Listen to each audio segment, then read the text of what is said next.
Well, welcome everybody. My name is Ann Dolin, and for the last 25 years, my team of tutors, of test prep tutors, executive function coaches, and college consultants have been helping kids to do better in school and to get into the colleges of their choice. Today, we're talking about a really important subject, one that's incredibly timely, and it's about the digital SAT. How is that new test versus the ACT? And what is the role of standardized testing in today's semi-test optional landscape? Well, I have somebody really wonderful to discuss this topic with us. Please meet Pete Pecoraro. Pete is a test prep tutor here with me at Educational Connections. He's a former high school teacher.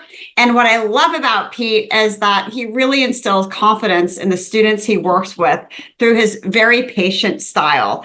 And Pete, I have to brag on you for just a second. I went to a party, this was, I don't know, a few months ago, and this mom came up to me and she said, I called your office for the ACT and my daughter wasn't having it. She was not excited at all about getting test prep, but she ended up working with Pete, and it was amazing because he just had a really great way of making it fun and engaging for her. And not only did she really love her sessions, but she really improved her score, and that made everybody happy. So Pete, thank you for that. And one other fun fact about Pete, he was also his high school valedictorian, and he has a teaching degree from the University of Illinois. So Pete, welcome. Thank you, Ann. Thank you for having me back. I appreciate it. Absolutely. So let's start out by talking about the state of standardized testing. Things have changed a lot since schools did require a test, then during COVID, it went to more of a test optional status. Where are we now? I'd say that the kind of the landscape right now is it's less test optional than it was. This seems to be becoming the dominant trend now.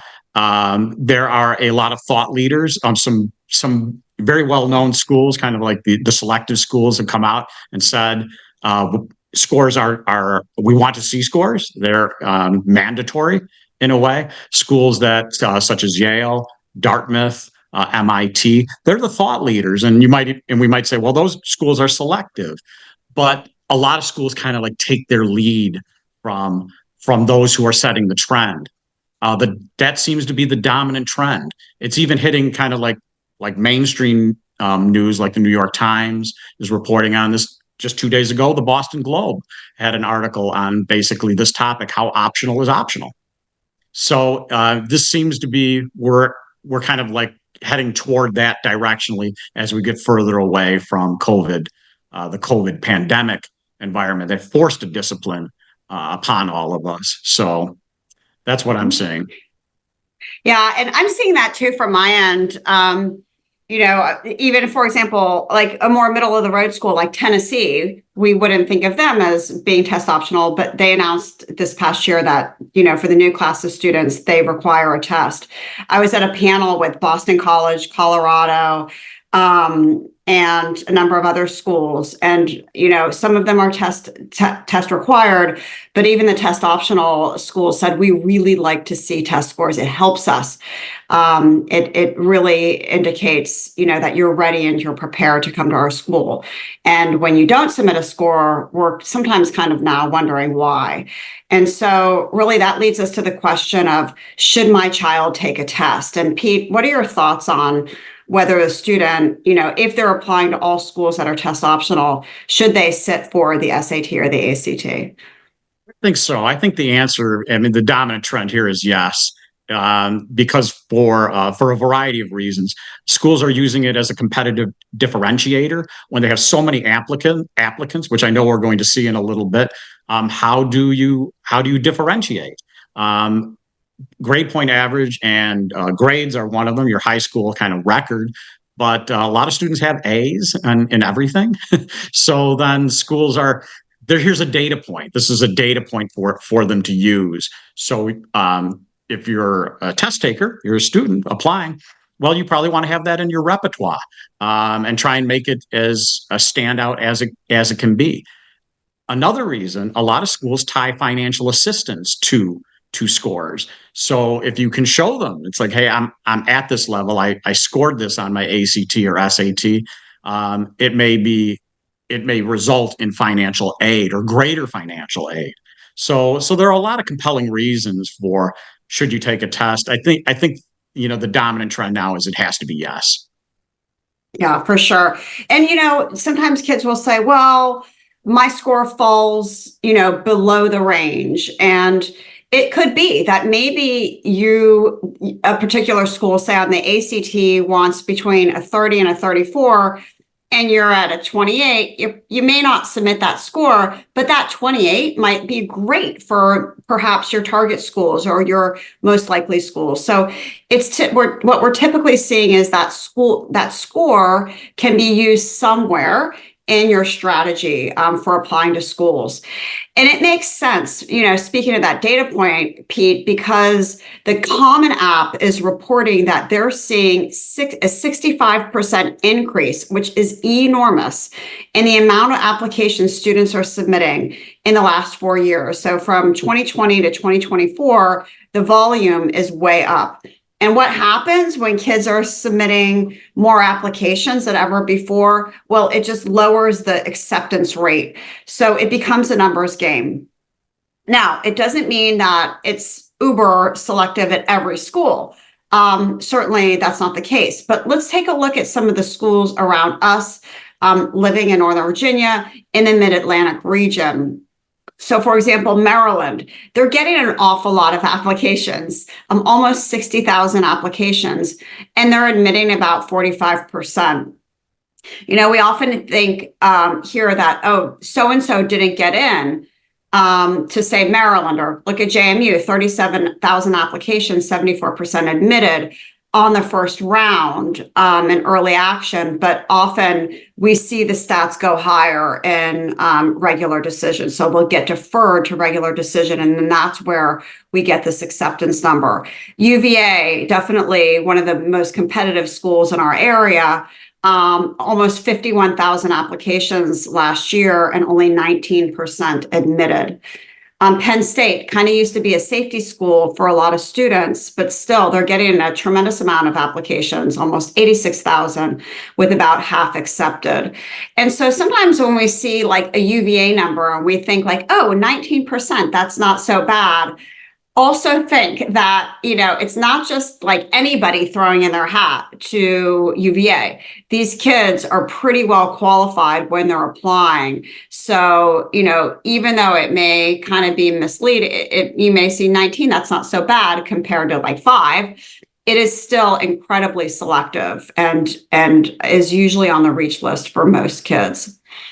So, let's talk a little bit about test scores again and where they come in. Oftentimes parents will say, which test should my child take if they want to take submit a score? Does a school, for example, like William and Mary, do they care if you submit the SAT or the ACT? And the answer is no. Schools do not have a preference, I promise you. And so it doesn't matter whether you take the SAT, the digital version, or the paper version, if you already took that, or the ACT. But our recommendation is, when you decide to prepare and take a test, try not to split your focus. You're going to get, you're going to spend less time and less effort if you say, I'm going to go for the digital SAT and really work towards that test. Because especially with this digital version, they're different enough that sure, you could study for both, but you're likely going to get a better score if you just stay in one lane and put your effort towards that one test. So let's talk a little bit about trends and what's happening. Every day, our parents call our office looking for test preparation for their kids. And it used to be that being in the Mid-Atlantic, the College Board, which produces the SAT, kind of had a stronghold in our area. Whereas, in the Midwest, the ACT did. Despite that, over the years, we really saw kind of like a pretty close breakdown between the SAT and the ACT, about 50%. But with this digital version, we're seeing far more students saying, oh, that kind of sounds like a good test. I'm going to go in that direction. And we're really seeing an emphasis now on this digital test, at least when parents call us. Pete, what are you seeing with the students that you're working with? Absolutely the same thing. The SAT, the digital version of the SAT is, it seems to be kind of like really picking up steam. That is they seem to be in the lead of the test that's on people's minds, the test that folks are favoring now. There are reasons for that. As you alluded to, the test is shorter. So there's that. It's significantly shorter. It's about 45 minutes shorter than the ACT. It's delivered in a digital way. So a lot of students, they're modern students. They're used to being on devices, on laptops and Chromebooks, and doing all of their schoolwork on a device. So this seems kind of like a natural would gravitate toward that. Well, why wouldn't I take that test? I'm doing everything else that way. So the SAT, the digital SAT, seems to really be like they're in the lead right now as far as popularity and notoriety and all of that. You know. Yeah, for sure. And usually when there's a big change in a test, and by the way, this is the biggest change the College Board has ever introduced. There's always some turmoil or, what's going to happen next. And the last time the College Board changed the test, we saw really a big migration to the ACT, but that has not at all happened this time. So Pete, let's talk a little bit about this new test and, certainly what's staying the same and then what's different too. How about what's staying the same? Staying the same is the scale is the same. It's a max 1600, so that's the upper boundary. That has not changed. It will still be proctored, even though you're taking it digitally. One should not kind of like go away with the idea, oh, I'm gonna take this at home on my iPad. It's still a proctored test at your school or a similar site. And then the academic kind of like scholastic flavor of the SAT that they're very well known for is that's still baked into their test. You'll still feel that that academic style that they're well known for. So all of that staying the same. I would say like the math content is that that has not changed very much at all. That's still the same. So there's a lot of carryover from the old paper and pencil test. How about what's changing? What's changing is the reading is significantly different. Before it was like 5 full length, heavy duty, dense, college level essays. Now it's much shorter. It's reading paragraphs, a lot more of them, but they're very brief, about 50 to 70 words per paragraph. Compare that to a full length essay. That's a big change in the reading and the reading style. The time limit, the overall time limit's different. It's a shorter test. Now it's 2 hours, 14 minutes compared to about 3 hours on the old paper and pencil test. So that's a big difference. The SAT used to have an entire section of math that was non-calculator. Now you can use a calculator across the entire test. As a matter of fact, they give you a calculator inside the test, a Desmos calculator, which a lot of students are already used to. They know that tool, so that's inside the test, but that's different from before. And then perhaps the biggest change of all is now the test is adaptive, and what we mean by that is it takes results from your first module and then raises or lowers the difficulty of the second module of that subject based on your performance on the first module of that subject. So if a student, everybody kind of gets like a medium easy offering on round 1. If you do great, fantastic, get almost all of them right, then it gets harder. Round 2 gets harder. But the upper boundary for how many points you can capture also goes up.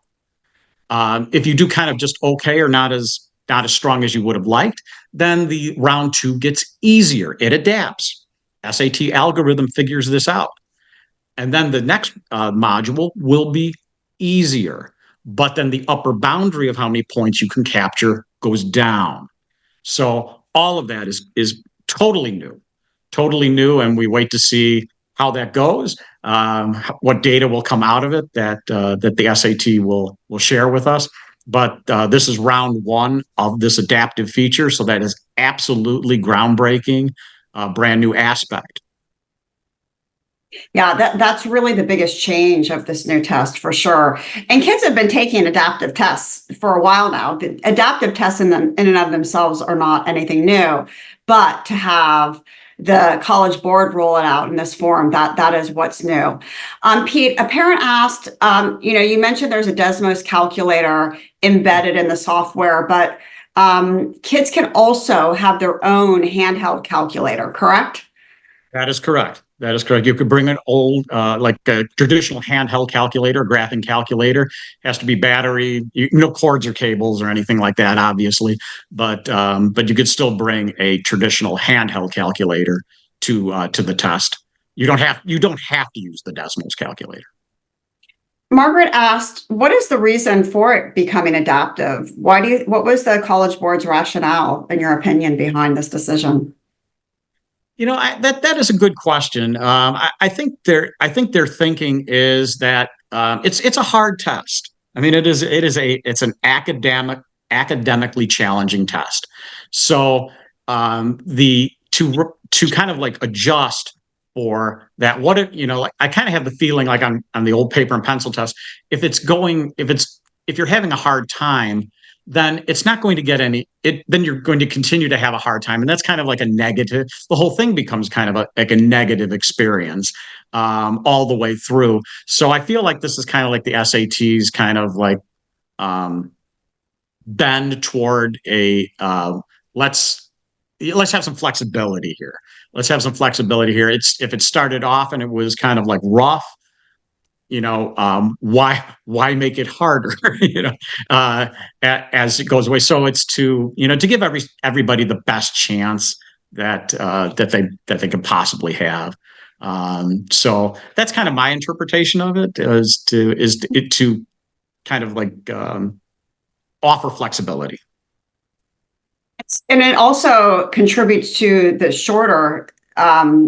limited length of the test too, because, if you're a high performer, instead of doing easy, medium, and hard, you're just going to see medium and hard. So it's eliminating extra questions that you now don't have to do. So that, in combination with the different reading passages, are making the test overall shorter, which is definitely attractive to a lot of kids. Yeah, absolutely. All right.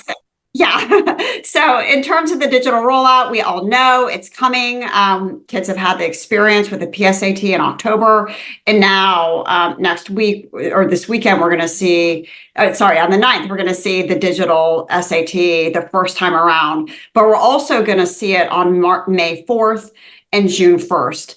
Initially, when the College Board first released the information on the digital SAT, they said they were going to offer it much more frequently, but that is not what we're seeing right now. Maybe that will be the case in the future once they have the normative information down, all the statistics. But right now, this is a huge rollout for the College Board. So we're seeing it given like it was before, the same length of time before administrations.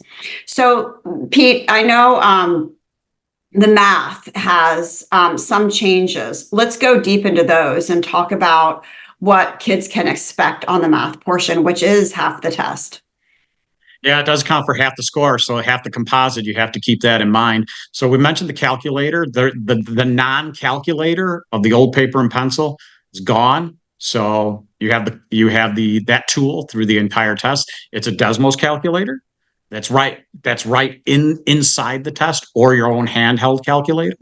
The other changes I would note on math would be, now there's a heavier emphasis on geometry.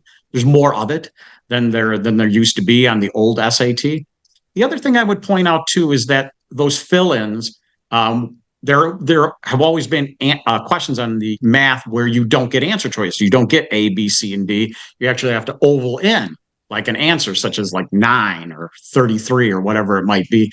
Those used to be all in one, all together.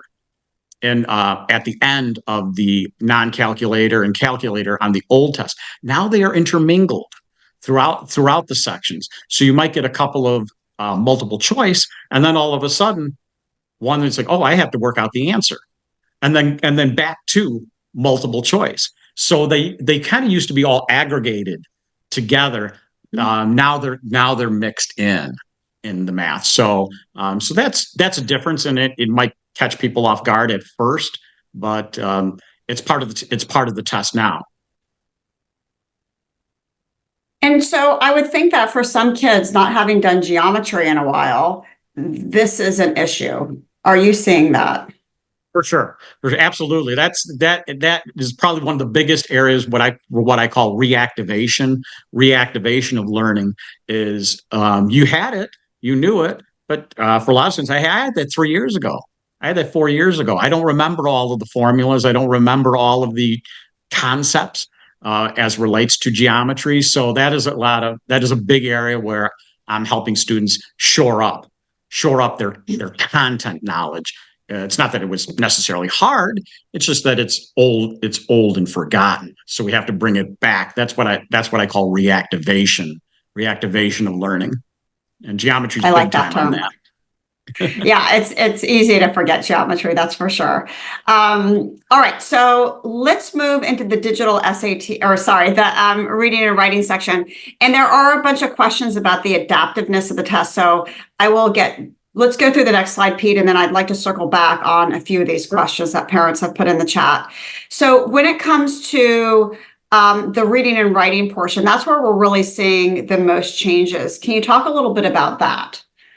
Sure. There's the shorter paragraphs. So that's right away. It's a big difference. So more questions, but shorter length text to interpret. So you have to kind of like move through those differently than you would a full length essay.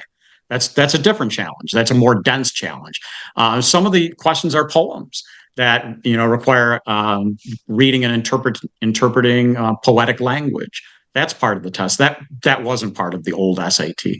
And now the reading and writing is actually blended into one section. There used to be separate sections on the old paper and pencil test. Now it's all in one, reading and writing. And I used to think of it as kind of like it was like two sets of skills, like reading and interpreting an essay, and then grammar, punctuation, and sentence structure. Now, even though it's blended all into one module, I feel like there's 5 skills. I've noticed that just the way that this test is now, there's kind of like five reading categories, if you will. One of them is vocabulary and context. Secondly, reading paragraphs from main idea, main function, main purpose. Thirdly, brand new reading and interpreting data tables, charts, and graphs, and answering a question based on the statistics in a chart, graph, or table. Fourth, grammar, punctuation, and sentence structure through traditional writing. And then fifth, brand new synthesis of bullet points, where it will show a student has taken the following notes on a topic, a whole set of bullet points, and then synthesizing those bullet points when a question is posed.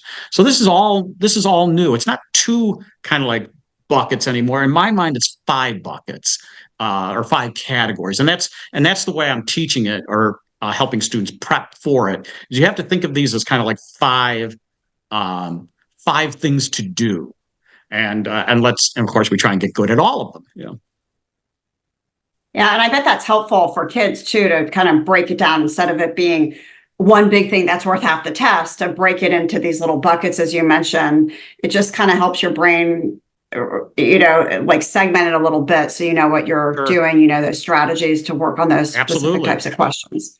Yeah. So going back to the adaptive nature of the test, a parent asks, so if a student gets,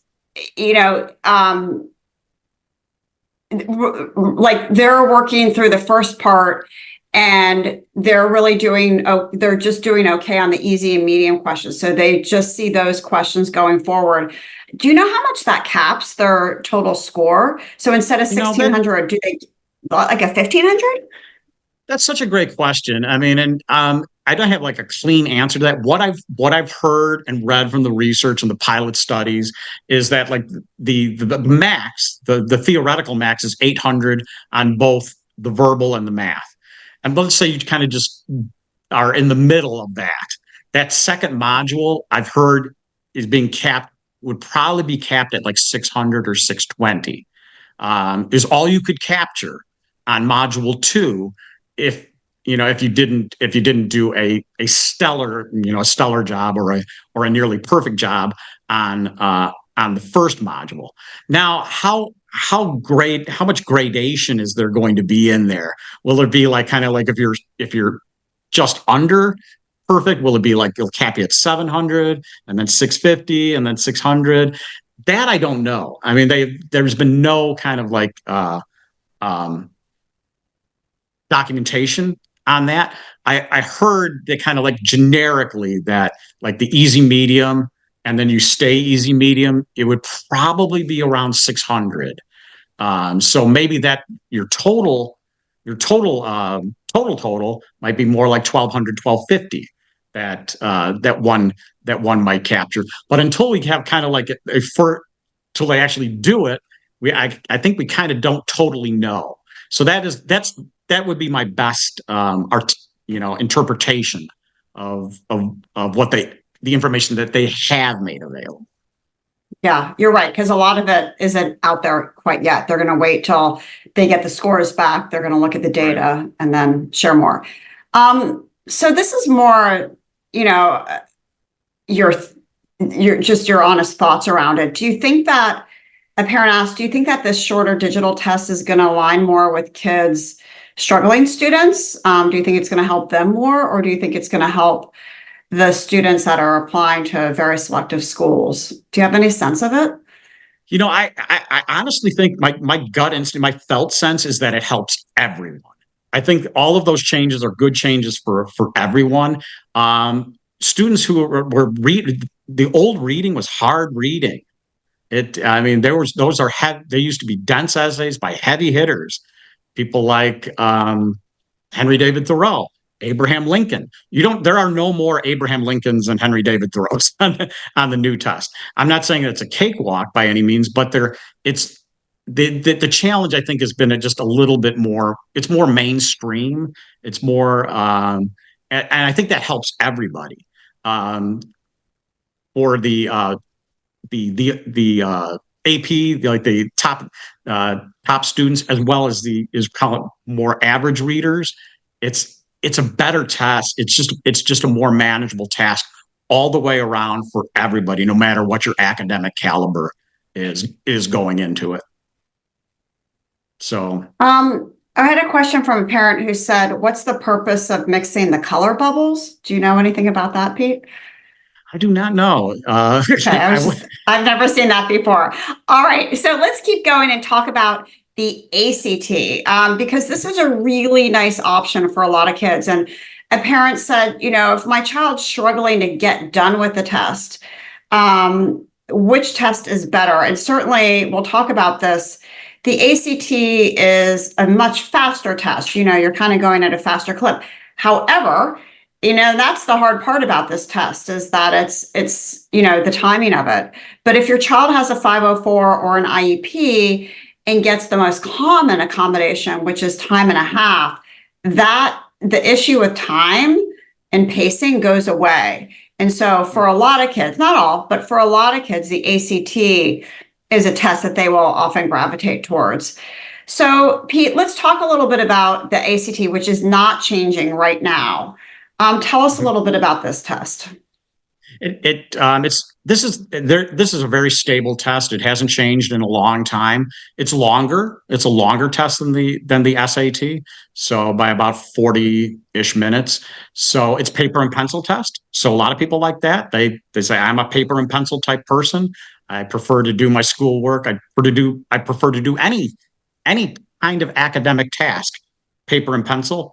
Then this is the test for you. The sections are still the same: English, math, reading, and science in that order. Science is a unique section to the ACT. It's unique to the ACT. SAT doesn't have anything quite like that. Calculator is now there's kind of the same between ACT and SAT. You can use a calculator on any math problem. It is not adaptive. It's just static and flat test, the same for everyone, all at one time. And then their scale hasn't changed either. It's MAC Composite 36, 4 sections that get averaged out to the composite score. So this test is kind of like a very stable test in the test prep world. So it kind of really rolls nicely to the next question, which is which test is best for my child? And I know that it can sometimes depend, but talk to us a little bit about, what you see in your students and how you often coach kids. Sure. For what test is best for my child, I'd say the answer to that is it depends. It depends on a number of factors. For example, I think one of the leading kind of like just decisions on the decision tree in my mind is how do you feel about math? The math is going to be 50% of the SAT. On the old test, on the new test, math is accounts for 50% of the score. On the ACT, it only accounts for 25% of the score. So there's one thing right there.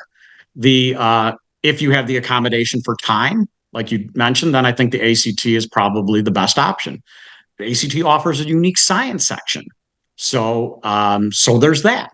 If you're the type of person that's, hey, that appeals to me, I like reading charts, graphs, and tables, and having that be 25% of the score, there is that.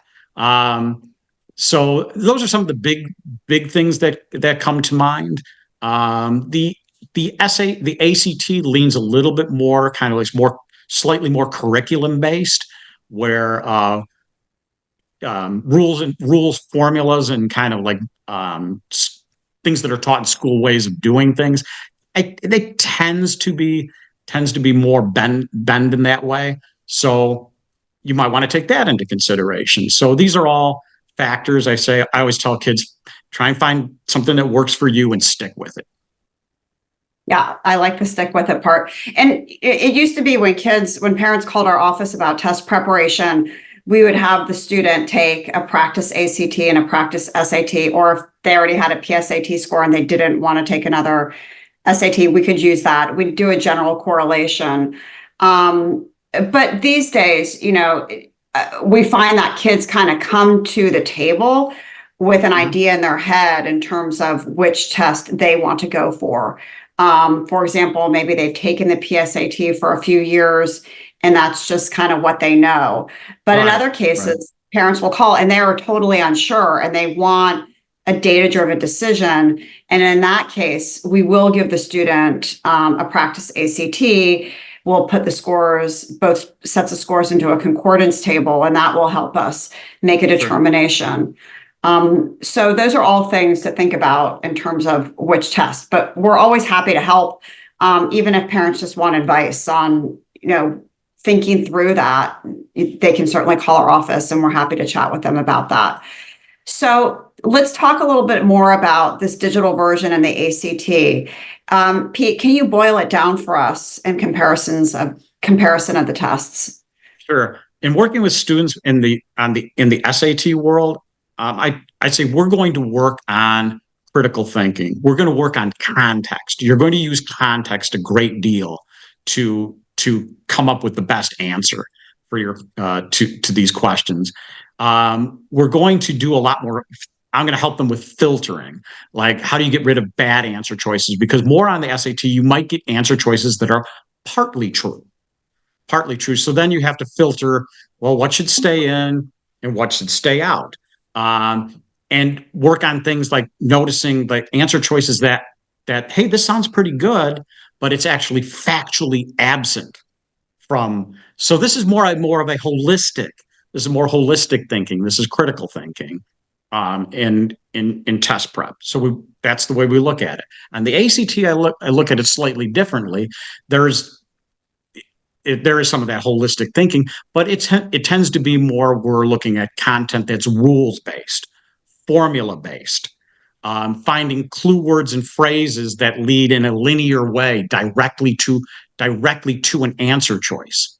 A little bit less context based than the SAT. So that's why I say, like, that it's kind of like a curriculum based test, and SAT is more holistic, critical thinking, dense. I'm prepping in different ways for those different tests. they each have their own style, if you will. Yes, they certainly do. And here are the upcoming dates. So as we talked about the SAT coming up very soon in just a few days, the 9th, May 4th, June 1st. And then, of course, there are summer dates and fall dates too.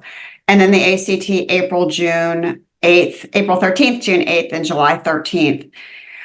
Pete, one of the questions we often get from parents is how long does test preparation take and how far out should my students start to prepare? What's your recommendation? I recommend if you're taking the test, maybe you're one of the students that are a family that's taking the test like now, like on March 9th.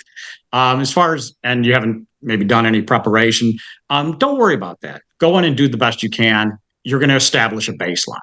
After that, most students will take the test again. That's by far the most common scenario. We'll take the test 2 or 3 times. When you go and take that test again, or think about taking it again, you probably want to have a lead time of 2 to 5 months, depending on how often you can meet, depending on your own kind of everything else you have going on in your life. But I would say, rule of thumb, plan on kind of like starting that journey 2 to 5 months before that test date, and that allows for us to kind of like ramp up to it in a nice pattern of meeting once a week, and then over 2 or 3 months, before you know it, you have 10 to 12 sessions under your belt. That's probably a good rule of thumb, is in kind of like planning your blueprint for your test prep journey. Think about kind of like getting started 2 to 5 months ahead of time. Makes sense, Pete.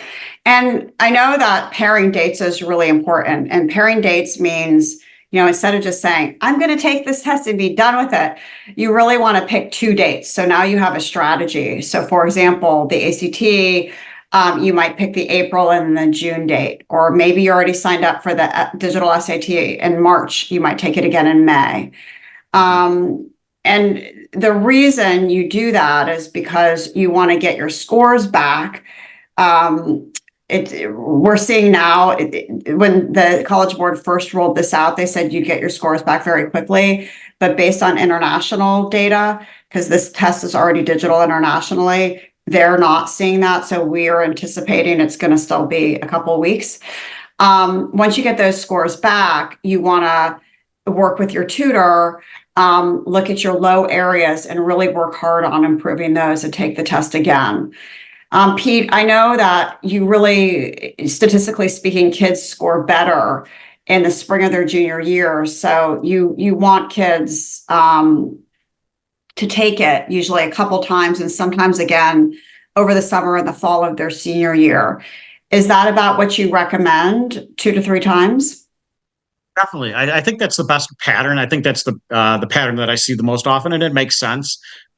Take it once in the fall, get your baseline score. Then you're going to have some things that happen in school that are going to help you. You're going to get more math. You're going to do more. You're going to have more of your AP classes. So, and then Christmas comes along. So then you have your holiday, come back in the spring, take it again. And then you'll have your baseline. You'll have identified some of your weak areas, and then when you take it twice, and this is the dominant trend. Most students take it 2 or 3 times. Then you're going to be able to super score those 2 tests, where you're taking the very best scores, blending them, and then that creates your super score, which almost every school is accepting. Super scoring. So that's part of kind of like the pair test date strategy too, is it's just not like, okay, we picked this 2 because we want to take it twice. It's there. You're going to get better because you're going to have more in school, and there allows for the opportunity to super score it because you have 2 or 3 scores in which to do that from. So that it's all part of kind of like an overall a big picture strategy of kind of like helping you achieve your highest score that you possibly can. Yeah, and parents out there, we're happy to help you with that, to make a determination, the dates that would be beneficial based on a number of factors, like what math your student is and what else they have going on after school, their availability to practice. All those things play a role in selecting test dates, and we're happy to help with that. So we offer one-to-one test preparation. Pete is one of our most wonderful tutors, and he is available also to help your student as some of his older students roll off. And so we only do one-to-one. We do not do groups. We used to do groups. We stopped doing that because we found that our score gains were just so much better with one-to-one. We focus on content, strategy, and practice tests, and we only use official practice tests from both organizations. So the sessions are really structured, and then we provide streamlined feedback in terms of score increases through session notes. And you can find more about our test preparation on our website, which is ectutoring.com/test-prep. And if you would like to talk to one of our test prep coordinators, you can scan this QR code on your phone and it will bring you to a calendar and you can set up a quick call with somebody from our team. But Pete, we talked a lot about test scores today. We also know that they are only part of the equation. There are lots of other factors in helping kids stand out. And they start with the course selection, the rigor, the classes that the student is taking, how many AP, IB, or dual enrollment classes, what are their extracurriculars like? How about their essay? That's one thing that is going to be totally different than any other student is the essay. So there's definitely a craft now to differentiating yourself and to creating your narrative than there was just 5 years ago. College admissions has changed dramatically, especially in the last few years. And so if you feel like your child needs help, we have super qualified college counselors on board. Kristen was in admissions at UVA, and we have another college counselor who is at Chapel Hill. So they bring a lot of experience in working with kids of all different abilities to really help them to stand out.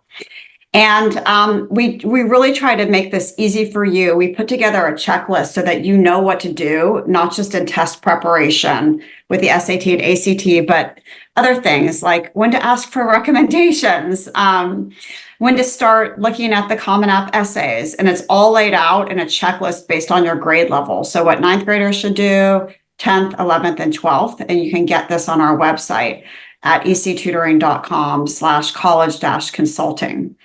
All right, Pete, I would love to go to Q&A right now, if that sounds good to you. Yeah, let's Looks do it. like okay, great. We have a lot of questions in our chat. Oh, and by the way, when we're finished with Q&A, as I log off, you'll see a survey pop up. And if you would be so kind to take that survey, that really helps us to understand what was helpful to you. Okay, so Pete, let's get started. Let me go back and make sure I've gotten everything here. Let's see. Give me 1 second. We have lots of questions.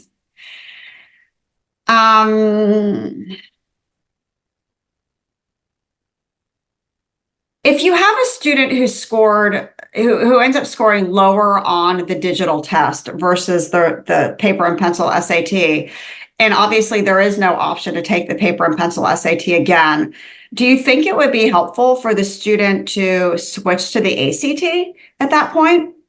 Is there ever a time when, we've talked about picking your lane and like really staying with one test, but there may be times when it makes more sense. It's not the score you loved, you worked hard, maybe switching gears. What do you think about that approach? I'd say consider it. I would say it's good. It's worth considering it. You don't have to make like a full kind of like committed decision. Sometimes when parents or students are in that situation, I'll send an ACT and say, just consider it. What do you think? Try it. You don't have to do like a full, you don't have to commit to like full all out ACT tutoring, but maybe try the English, try the math on paper, print it out, see what you think. You'll probably get a fairly good sense of like how that test feels to you just by trying a little bit. So I'd say be open to that as a possibility, and try some of the sections out. Then if you say, wow, this seems like kind of like my style, then you could go full on in that direction. Makes sense. So Jim says, do schools like a liberal arts school that maybe favors the humanities, do you think that they're looking heavily on a math score, or, does it kind of depend on the school itself? Do you have a sense of it, Pete? Yeah, it kind of depends on this. I would answer that question this way. It depends on of course, there are a lot of schools out there, and they're all different, and they all have different emphases. I would say that they tend to look at this as a mosaic, a mosaic of factors. Your what you took in school, your GPA, your course load,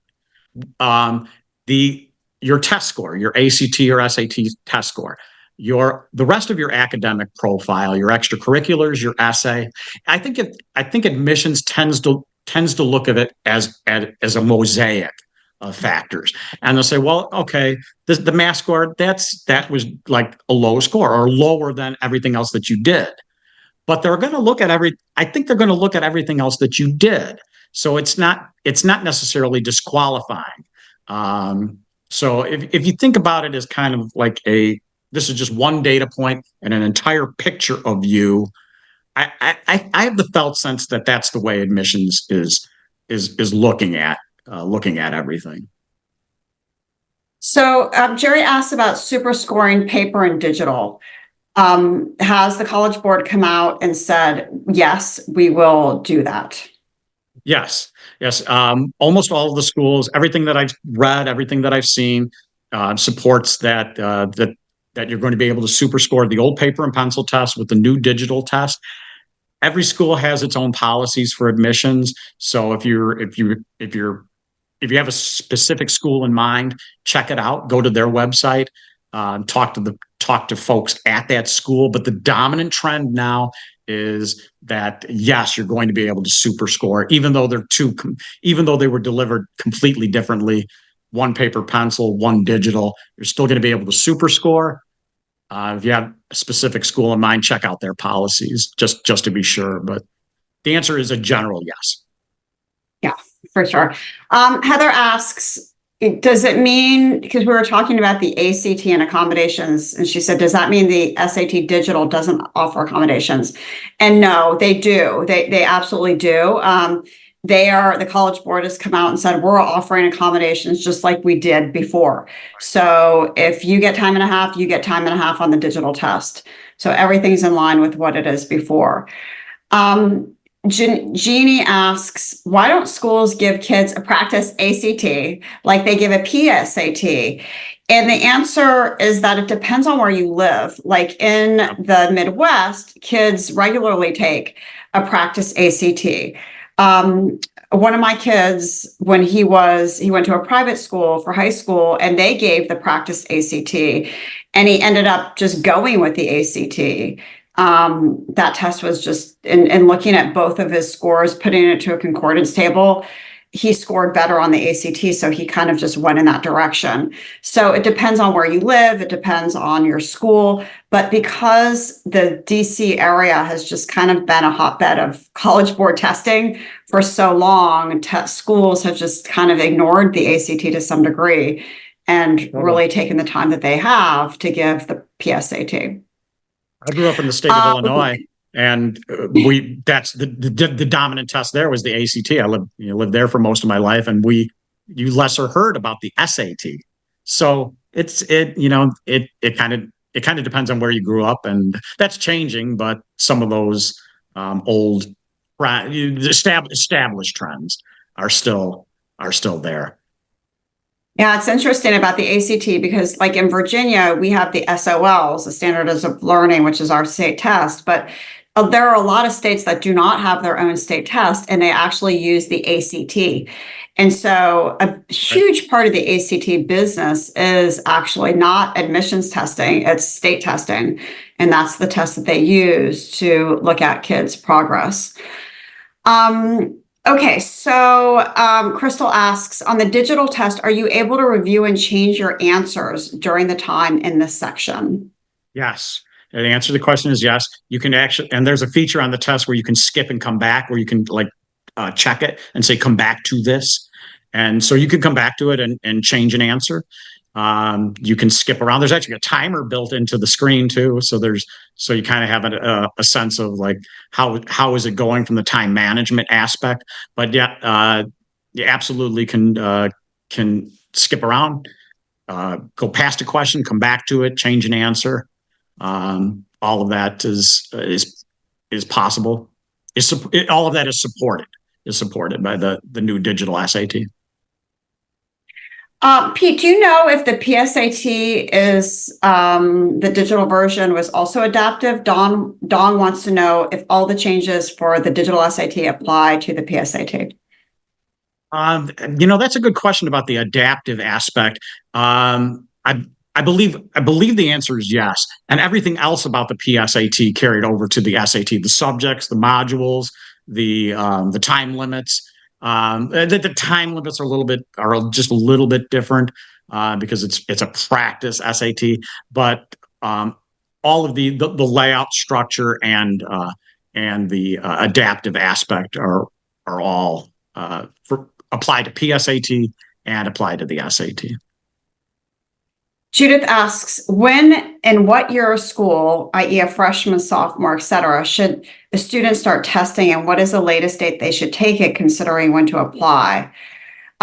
So Judith, yeah, we did talk about this, but generally what we've seen in the last, I don't know, like maybe 7 years is, we mentioned earlier, statistically speaking, kids score the best the spring of their junior year for 3 reasons. They're more mature and they're older. They've got more time under their belt, in school, and they have time to prepare. But, even though we know that's the case, still there's been a push for earlier and often. So often kids will take it right out of the gate in the fall of their junior year. And sometimes their scores aren't really fabulous just because they haven't been exposed to as much learning. And so if your child, wants to take it in the fall, that's fine. But he or she should also definitely take it twice. I would recommend in the spring of their junior year. Unless there's other factors, like somebody said, why do they offer the SAT like right in May in the middle of AP exams? And that's why, it's very personal in picking and pairing your dates, because for some kids, they can juggle that. They might only be taking 1 AP class, so it's fine. Other kids might be taking 4 AP classes. They're playing a sport and now they have to study for this test. It's too much. So they may not take that May test. They may pick a different date. So it is certainly variable, but I would say when, you start thinking about it, the spring of your child's sophomore year, and you start doing something about it the summer before the senior year, the fall of the senior year, and even January of your junior year, January of your junior year, you're preparing and then you're taking those spring tests. Can you address test decisions based on a learning difference like dyslexia? I think, Hillary, maybe you're asking about which test is best for a student with dyslexia. And, I would say, I would wonder if there's also an issue with comprehension, because if there is, and Pete, you can probably chime in, like you said, that the SAT is so dense. Sometimes you're wondering, like, what are they asking me about in the first place?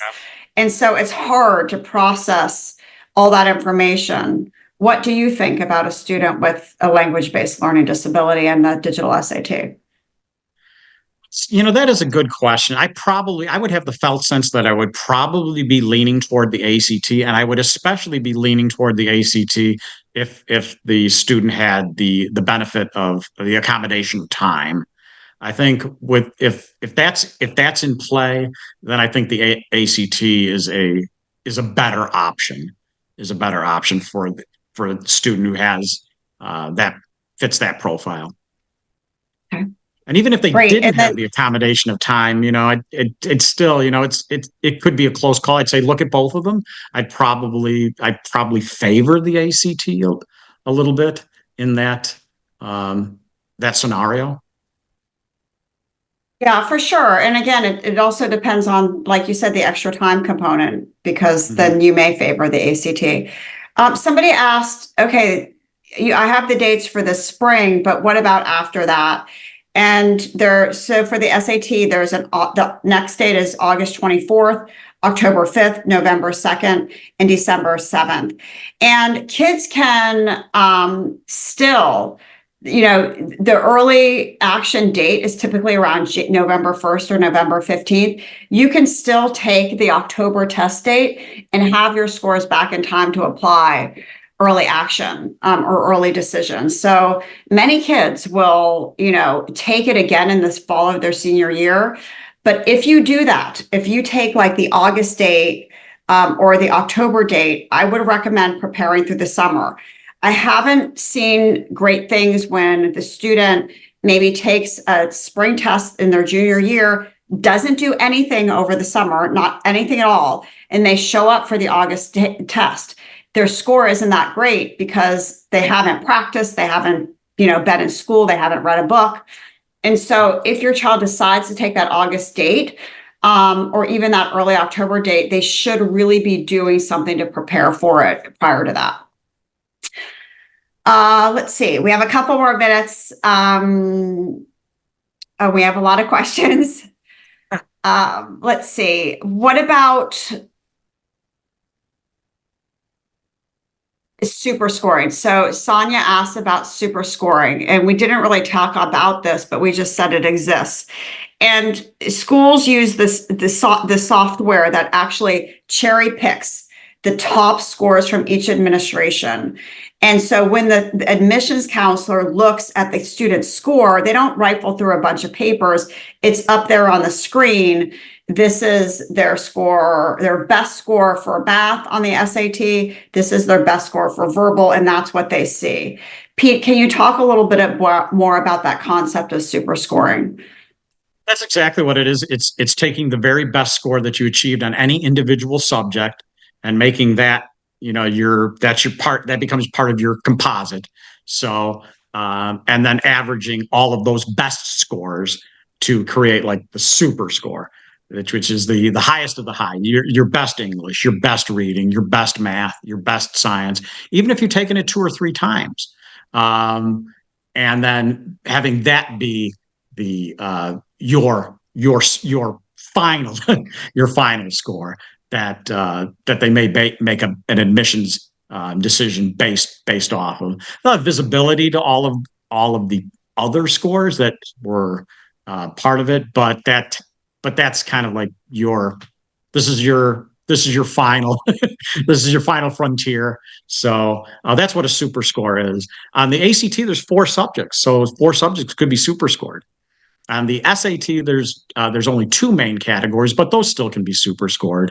And that's what the super score represents: the best of the best on all of the individual subjects, averaged out to create a final composite. Awesome. Thank you, Pete.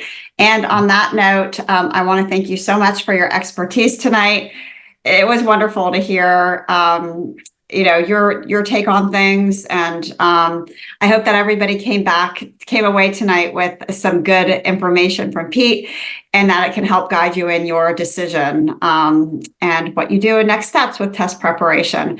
We wish you all the best for the remainder of the week and the semester and the school year. Have a wonderful evening, everybody. And thank you so much. Good night. Thank you.